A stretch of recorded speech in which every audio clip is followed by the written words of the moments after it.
आपका स्वागत है दोस्तों। आज हम बात करेंगे शैव धर्म संप्रदाय की, विस्तार से पढ़ेंगे और साथ ही परीक्षा में पूछे जाने वाले महत्वपूर्ण प्रश्न जो बनते हैं वो डिस्कस करेंगे। आपको इसी एक वीडियो में पूरा का पूरा शैव धर्म संप्रदाय अच्छे से समझ में आ जाएगा। दोस्तों शैव धर्म है क्या चीज़, आखिर कहते किसे हैं? तो भगवान शिव तथा उनके अवतारों को मानने वालों को शैव कहते हैं। शैव में शक्त, नाथ, 10 नामी, नाग आदि उप संप्रदाय हैं, यानी कि शैव धर्म के भी अंदर कुछ उप संप्रदाय हैं। महाभारत में महेश्वरों यानी कि शैव के 4 प्रमुख संप्रदाय बतलाए गए हैं।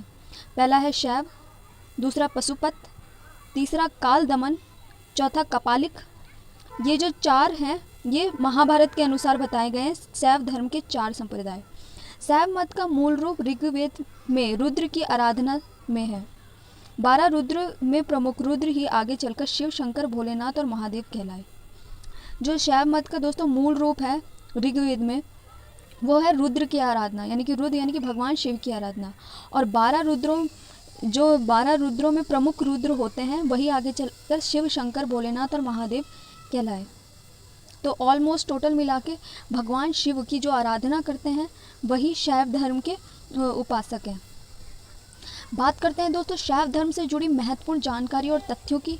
तो सबसे पहले भगवान शिव की पूजा करने वालों को शैव और शिव से संबंधित धर्म को शैव धर्म कहा जाता है। पॉइंट नंबर 2 है शिवलिंग उपासना का प्रारंभिक पुरातात्विक साक्ष्य हड़प्पा संस्कृति के अवशेषों से मिलता है। बहुत बार पूछा जाता है शिवलिंग की पूजा का पुरातात्विक साक्ष्य किस सभ्यता से मिलता है, तो हड़प्पा संस्कृति से। ठीक है। फिर पॉइंट नंबर 3 है ऋग्वेद में शिव के लिए रुद्र नामक देवता का उल्लेख है, यानी कि ऋग्वेद में शिव को रुद्र कहा गया है। ये भी बहुत बार पूछा जाता है दोस्तों। पॉइंट नंबर 4 है अर्थवेद में शिव को भव, शर्व, पशुपति और भूपति कहा गया है। ये भी बहुत बार पूछा जाता है दोस्तों। ये सभी लाइनें बहुत इंपॉर्टेंट है। पॉइंट नंबर 5 है लिंग पूजा का पहला स्पष्ट वर्णन मत्स्य पुराण में मिलता है। महाभारत के अनुशासन पर्व से भी लिंग पूजा का वर्णन मिलता है।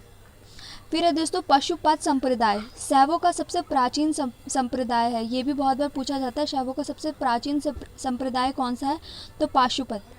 इसके संस्थापक लव कुशील थे जिन्हें भगवान शिव के 18 अवतारों में से एक माना जाता है। आगे पढ़ते हैं। पशुपत संप्रदाय के अनुयायियों को पंचार्थिक कहा गया है। इस मत का सैद्धांतिक ग्रंथ पाशुपत सूत्र है। बहुत बार पूछा जाता है पाशुपत संप्रदाय का जो सैद्धांतिक ग्रंथ कौन सा है, तो पाशुपत सूत्र है। फिर 9वां पॉइंट है कपालिक संप्रदाय के इष्ट देव भैरव थे। इस संप्रदाय का प्रमुख केंद्र शैल नामक स्थान है। जो कपालिक संप्रदाय है उसके इष्ट देव भैरव थे और उनका जो प्रमुख केंद्र है वो शैल नामक स्थान है। फिर है आगे दोस्तों कालामुख संप्रदाय के अनुयायियों को शिव पुराण में महावर्तधर कहा जाता है। इस संप्रदाय के लोग नर कपाल में ही भोजन, जल और सरा या सुरापान करते थे और शरीर पर चिता की भस्म मलते थे। तो कालामुख संप्रदाय क्या करते थे, वो नर कपाल में ही भोजन करते थे, जल और सुरापान करते थे और साथ ही साथ भस्म जो चिता की भस्म अपने शरीर पर मलते थे। 7 पॉइंट है लिंगयात समूह दक्षिण में काफ़ी प्रचलित था। इन्हें जनगम भी कहा जाता है। इस संप्रदाय के लोग शिवलिंग की पूजा करते हैं, यानी कि लिंगयात समुदाय के लोग शिवलिंग की उपासना करते हैं या करते थे। फिर है दोस्तों बसव पुराण में लिंगयात समुदाय के प्रवर्तक उल्लभ प्रभु और उनके शिष्य बासव को बताया गया है। इस संप्रदाय को वीर शिव संप्रदाय भी कहा जाता था। लिंगयात समूह को दोस्तों वीर शिव संप्रदाय भी कहा जाता था। पॉइंट नंबर 13 है 10वीं शताब्दी में मत्स्येंद्र नाथ के नाथ संप्रदाय की स्थापना की। बहुत बार पूछा जाता है नाथ संप्रदाय की स्थापना किसने की, तो मत्स्येंद्र नाथ ने की। इस संप्रदाय का व्यापक प्रचार प्रसार बाबा गोरखनाथ के समय पे हुआ। नाथ संप्रदाय की स्थापना जो की थी वो मत्स्येंद्र नाथ ने की थी और प्रचार प्रसार कब हुआ, गोरखनाथ के समय पे हुआ। फिर है दक्षिण भारत में शैव धर्म चालुक्य, राष्ट्रकूट, पल्लव और चोलों के समय लोकप्रिय रहा। फिर है आगे, नयानार संतों की संख्या 63 बताई गई है। बहुत बार पूछा जाता है दोस्तों, बार बार बनता है, नयानार संतों की संख्या कितनी है? तो नयानार संतों की संख्या 63 है। उनमें ऊपर तिरुज्ञान, सबंदर, सुंदर मूर्ति के नाम उल्लेखनीय हैं। फिर है आगे, पल्लव काल में शैव धर्म का प्रचार प्रसार नयानारों ने किया था। नयानारों से दोस्तों बहुत क्वेश्चन बन जाते हैं। एलोरा के कैलाश मंदिर का निर्माण दोस्तों राष्ट्रकूटों ने करवाया था। एलोरा के कैलाश मंदिर का निर्माण राष्ट्रकूटों ने करवाया था। फिर है आगे, चोल शासक राजा राज प्रथम ने तंजौर के राजेश्वर शैव मंदिर का निर्माण किया था। बहुत बार पूछा जाता है, राजराजेश्वर शैव मंदिर का निर्माण किसने कराया था? तो चोल शासकों द्वारा करवाया गया था। कुषाण शासकों की मुद्रा पर शिव और नंदी का एक साथ अंकन प्राप्त होता है। शिव पुराण में शिव के दशावतारों के अलावा अन्य का वर्णन मिलता है। ये 10 अवतार तंत्र शास्त्र से संबंधित है, जो कौन से हैं? महाकाल, तारा, भुवनेश, षोडश, भैरव, छन्न मस्तिष्क, गिरजा, धूम्रवन, बगलामुखी, मतांग और कमल। और शिव के जो अन्य 11 अवतार हैं वह है, ये पूछा जाता है शिव के कितने अवतार हैं? तो 11 अवतार है, इतना पता होना चाहिए। एक है कपाली, पिंगल, भीम, विरूपाक्ष, विलोहित, शास्ता, अजपाद, अपिरबुद्धया, अजपाद, अपिबुद्धया, शंभ, चंड और भव। ये थे 11 अवतार। इसमें 2 रिपीट हो गए हैं यहाँ पे मिसप्रिंट की वजह से। फिर है दोस्तों शैव ग्रंथ। जो प्रमुख शैव ग्रंथ हैं वह है 4 हैं। श्वेतास्वरा उपनिषद, शिव पुराण, आगम ग्रंथ, तिरुमुराई। और शैव धर्म के जो तीर्थ स्थल हैं प्रसिद्ध, वह है बनारस, केदारनाथ, सोमनाथ, रामेश्वर, चिदम्बरम, अमरनाथ और कैलाश मानसरोवर। इसके अलावा दोस्तों शैव संप्रदाय के जो संस्कार बताए गए हैं, इसमें जो बहुत इम्पॉर्टेंट है, इसमें जो पहला है वही बहुत इम्पॉर्टेंट है। शैव संप्रदाय के लोग क्या होते थे? एक ईश्वरवादी होते थे। उनके लिए सिर्फ ईश्वर एक है। इसके सन्यासी जटा रखते हैं।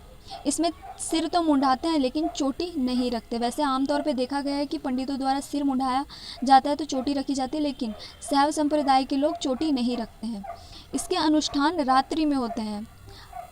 इनके अपने तांत्रिक मंत्र होते हैं। यहाँ निर्वस्त्र भी रहते हैं और भगवा वस्त्र भी पहनते हैं। हाथ में कमंडल, चिमटा, राख रखकर धुनी भी जमाते हैं, यानी कि अपने शरीर पे धुनी भी रमते हैं। शैव चंद्र पर आधारित व्रत उपवास करते हैं। बहुत बार पूछा जाता है शैव किस पर आधारित व्रत उपवास करते हैं? तो चंद्र पर आधारित, जो चंद्र पे आधारित व्रत होते हैं। फिर है दोस्तों शैव संप्रदाय में समाधि देने की परंपरा है। शैव मंदिर को शिवाला कहते हैं, जहाँ सिर्फ शिवलिंग होता है। यह भभूति तिलक आड़ा लगाते हैं, भभूति लगाते हैं। ये शैव साधुओं को नाथ, अघोरी, अवधूत, बाबा, ओघड़, योगी, सिद्ध कहा जाता है। और वामन पुराण में शैव संप्रदाय की संख्या 4 बताई गई है। एक पशुपत, कलपालिक, कालमुख और लिंगयात। ये जो है 4 संख्या बताई गई है वामन पुराण में, पशुपत, कलपालिक, कालमुख और लिंगयात।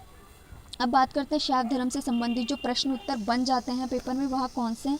सबसे पहला क्वेश्चन है, भगवान शिव की उपासना करने वाला उपासकों को क्या कहा जाता है? तो उन्हें शैव कहा जाता है।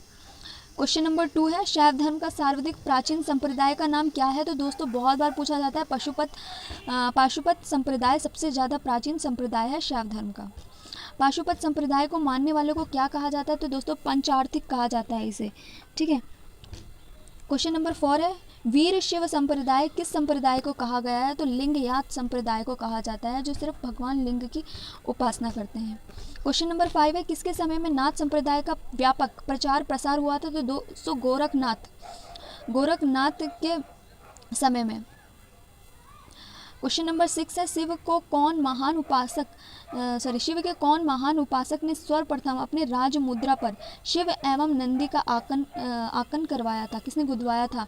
तो कुषाण राजा ने। बहुत बार बनता है ये भी क्वेश्चन, ठीक है। भगवान शिव की आराधना से संबंधित धर्म को क्या कहा जाता है? तो शैव धर्म कहा जाता है। क्वेश्चन नंबर 8 है, शैव धर्म का सर्वाधिक प्राचीन संप्रदाय कौन सा है? पाशुपत संप्रदाय। पाशुपत संप्रदाय का प्रमुख सैद्धांतिक ग्रंथ का नाम क्या है? तो पाशुपात सूत्र। क्वेश्चन नंबर 10 है, लिंगियात संप्रदाय का प्रवर्तक कौन थे? तो वासव लिंगियात संप्रदाय के प्रवर्तक थे। क्वेश्चन नंबर 11 है, पल्लव काल में शैव धर्म का प्रचार प्रसार किसने किया था? तो दोस्तों ये नयनार संतों द्वारा किया गया था, जिनकी संख्या 63 थी। क्वेश्चन नंबर 12, तंजौर में शिव मंदिर का निर्माण किसने करवाया था? तो दोस्तों चोल शासक राजा राज प्रथम ने करवाया था तंजौर में शिव मंदिरों का निर्माण। क्वेश्चन नंबर 13 है, ऋग्वेद में भगवान शिव के लिए, बहुत बार मोस्ट इंपॉर्टेंट क्वेश्चन में से कह सकती हूँ कि ऋग्वेद में भगवान शिव के लिए किस शब्द का प्रयोग किया गया है? तो रुद्र शब्द का प्रयोग किया गया है। क्वेश्चन नंबर 14 है, पाशुपत संप्रदाय के संस्थापक कौन थे? तो लकुलीश पाशुपत संप्रदाय के संस्थापक थे। क्वेश्चन नंबर 15 है, शैव सिद्धांत के कितने पद हैं? तो 4 पद हैं। क्वेश्चन नंबर 16 है, प्रसिद्ध राजराजेश्वर शैव मंदिर कहाँ स्थित है? तो दोस्तों ये तमिलनाडु में स्थित है। क्वेश्चन नंबर 17 है, शिवलिंग का पहला स्पष्ट वर्णन कहाँ मिलता है? तो दोस्तों ये मत्स्य पुराण में शिवलिंग का पहला स्पष्ट वर्णन मिलता है। क्वेश्चन नंबर 18 है, सत्येंद्र नाथ ने 10वीं शताब्दी में किस धर्म को स्थापित किया था? तो उन्होंने नाथ संप्रदाय, सत्येंद्र या मत्स्येंद्र नाथ ने 10वीं शताब्दी में किस धर्म को स्थापित किया था? तो नाथ संप्रदाय को किया था। क्वेश्चन नंबर 19 है, अर्थवेद में इनमें से कौन सा शब्द शिव के लिए उल्लेख हुआ है? इनमें से कोई नहीं, शायद इसमें ऑप्शन दिए होंगे वो रह गए। क्वेश्चन नंबर 20, लकुलीश को किस भगवान का अवतार माना जाता है? तो दोस्तों लकुलीश को भगवान शिव का अवतार माना जाता है। क्वेश्चन नंबर 21 है, शैव धर्म का सर्वाधिक प्राचीन संप्रदाय का नाम बताइए? तो पाशुपत संप्रदाय। क्वेश्चन नंबर 22, एलोरा में स्थित कैलाशनाथ मंदिर का निर्माण किसने करवाया था? तो दोस्तों राष्ट्रकूटों ने करवाया था। इंपॉर्टेंट क्वेश्चन है ये भी। क्वेश्चन नंबर 23 है, शुद्ध संप्रदाय के संस्थापक कौन थे? तो श्रीकांताचार्य शुद्ध संप्रदाय के संस्थापक थे। क्वेश्चन नंबर 24 है, किस काल में शैव धर्म चरमो उत्कर्ष पर था? तो गुप्त काल में। 25 है, कपालिक संप्रदाय के लोग अपना इष्ट देव किस भगवान को मानते थे? दोस्तों ये भी भगवान शिव के उपासक हैं, जो ये भैरवनाथ को मानते थे, काल भैरव को मानते थे, और ये तांत्रिक विद्या का अनुसरण करने वाला संप्रदाय था। क्वेश्चन नंबर 26, लिंगियात संप्रदाय में बहुत प्रचलित था। कहाँ प्रचलित था दोस्तों? दक्षिण भारत में लिंगियात संप्रदाय प्रचलित था। क्वेश्चन नंबर 27 है, दक्षिण भारत में शैव धर्म का प्रचार किन किन संतों ने किया था? तो नयनार और अलवर संतों ने किया था। क्वेश्चन नंबर 28 है, शैव सिद्धांत के 3 पदार्थ कौन कौन हैं? तो दोस्तों शैव सिद्धांत के 3 पदार्थ पशु, पाश और पति है। क्वेश्चन नंबर 29, शैव धर्म दक्षिण भारत में किस राजाओं के समय प्रचलित था? तो दोस्तों ये चोलों, पल्लवों, राष्ट्रकूटों और चालुक्य, इन चारों राजाओं के समय शैव धर्म दक्षिण भारत में प्रचलित था। दोस्तों हमारा आज का टॉपिक आपको कैसा लगा? अपने सुझाव कमेंट बॉक्स में लिखना ना भूलें। नेक्स्ट वीडियो में हम वैष्णव धर्म डिटेल में पढ़ेंगे। तब तक के लिए जय हिंद, जय भारत।